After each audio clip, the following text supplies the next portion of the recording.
Right. Krishnanjaneyulu గారు.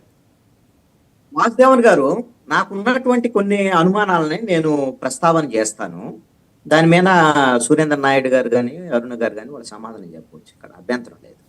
ఇక్కడ స్వామీజీ పవన్ కళ్యాణ్ ప్రశ్నిస్తున్నాడు అని అంటే, ఎందుకు ప్రశ్నించాడు అని అంటే, వారాహి డిక్లరేషన్ తిరుపతి వెళ్ళి చేశాడు కాబట్టి నేను సనాతన ధర్మాన్ని రక్షించడానికి ప్రయత్నం చేస్తున్నాను అనేటువంటి దాని అని అన్నాడు కాబట్టి ఈ విషయంలో జోక్యం చేసుకోమనేదే ఆయన విజ్ఞప్తి. ప్రభుత్వంలో కూడా డిప్యూటీ సీఎం గా ఉన్నారు కాబట్టి ఇంకా పవన్ కళ్యాణ్ రెస్పాండ్ అవుతారు లేదనేది సెకండరీ. అయితే నాకున్నటువంటి అనుమానాలు ఏంటి అని అంటే, ఇది ఒకటి బార్ అండ్ రెస్టారెంట్ కు అనుమతి ఇవ్వటం అనేది ఒక అభ్యంతరం అయితే, రెండోది ముంతాజ్ హోటల్ అనేటువంటి పేరుతో పేరు పెట్టడం అనేటువంటి అంశం. ఈ రెండు అంశం అంటే అన్య మతానికి సంబంధించినటువంటి అంశం, బార్ అండ్ రెస్టారెంట్ కి సంబంధించిన ఇది తిరుమల కొండమేం లేదు, కొండ కింద ఉంది, తిరుపతిలో ఉంది. తిరుపతిలో నాకు తెలిసి మొన్న వైన్ షాపులకు సంబంధించి రాష్ట్ర వ్యాప్తంగా టెండర్లు వచ్చినటువంటి క్రమంలో ఒకసారి గమనిస్తే అండి, చిత్తూరు జిల్లాలో మిగతా జిల్లాలను పోల్చినప్పుడు 3 రెట్లు అదనంగా వైన్ షాపులు వచ్చినాయండి చిత్తూరు జిల్లాలో. ఏది అది చిత్తూరు జిల్లా అంటే ఏంది? చంద్రబాబు నాయుడు ఉండేది, అదేవిధంగా వెంకటేశ్వర స్వామి ఏడుకొండలు ఉన్నటువంటి ఆ చిత్తూరు జిల్లాకి ఎక్కువ వైన్ షాపులు వచ్చింది అక్కడ. మరి అక్కడేం బార్ అండ్ రెస్టారెంట్లు లేవా? వైన్ షాపులు నడవట్లేదా? లేదా మాంసం ఇవన్నీ లేవా? లేకపోతే ఏమన్నా ఇదేమన్నా గుజరాత్ లాగా ఏమన్నా మద్య నిషేధానికి ఏమైనా తీర్మానం చేసినటువంటి వ్యవహారం అది కాదు కదా.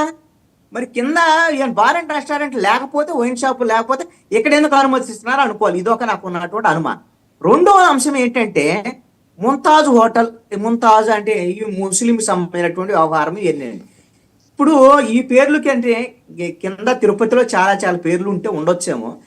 అసలు వెంకటేశ్వర స్వామి బీబీ నాంచారమ్మని చేసుకున్న తర్వాత, నీకు ఆ విధమైనటువంటి పరిస్థితి ఉన్న తర్వాత ఇక్కడ ముంతాజ్ హోటల్కి అభ్యంతరం ఎట్లా వస్తుంది అనేది నాకు అర్థం కావట్లేదు. ఇదేదో మరి ఇక్కడ ఒక అంశం అండి, మీరు గమనిస్తే చరిత్రలో కూడా వెళ్తే చాలా మంది ముస్లింకి సంబంధించినటువంటి వాళ్ళు, రాజులు కానీ లేకపోతే మిగతా వాళ్ళు దాడులు చేసినటువంటి క్రమంలో నాకు తెలిసి చరిత్రలో చదువుకుని 1780లో చంద్రగిరిని దాడి చేసి హైదర్ అలీ ఆ రోజున స్వాధీనం చేసుకున్న తర్వాత అక్కడ ఎప్పుడు కూడా ఏడుకొండల స్వామి వారికి సంబంధించినటువంటి ఆస్తి కానీ లేకపోతే మిగతా విషయంలో హైదర్ అలీ జోక్యమే చేసుకోవాలి, అసలు అటు దోలికి రాదు. ఎందుకంటే వాళ్ళకి ఎంతో కొంత గౌరవం ఉంది. బీబీ నాంచారమ్మ కూడా వెంకటేశ్వర స్వామి సతీమణి అనేటువంటిది. ఇలాంటి కొన్ని చరిత్రల వ్యవహారాలు నడుస్తున్నటువంటి పరిస్థితి.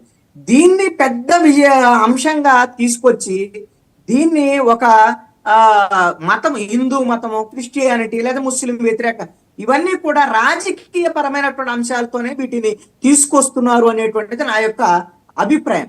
ఎందుకంటే అసలు ఉన్నటువంటి దాన్ని ఆ పవిత్రత కాపాడేటువంటి ప్రయత్నం సరిగ్గా చేయండి. మొన్న లడ్డూల వ్యవహారము ఎవరు చేశారు? బయట వాళ్ళు వచ్చేవారన్నా చేశారా?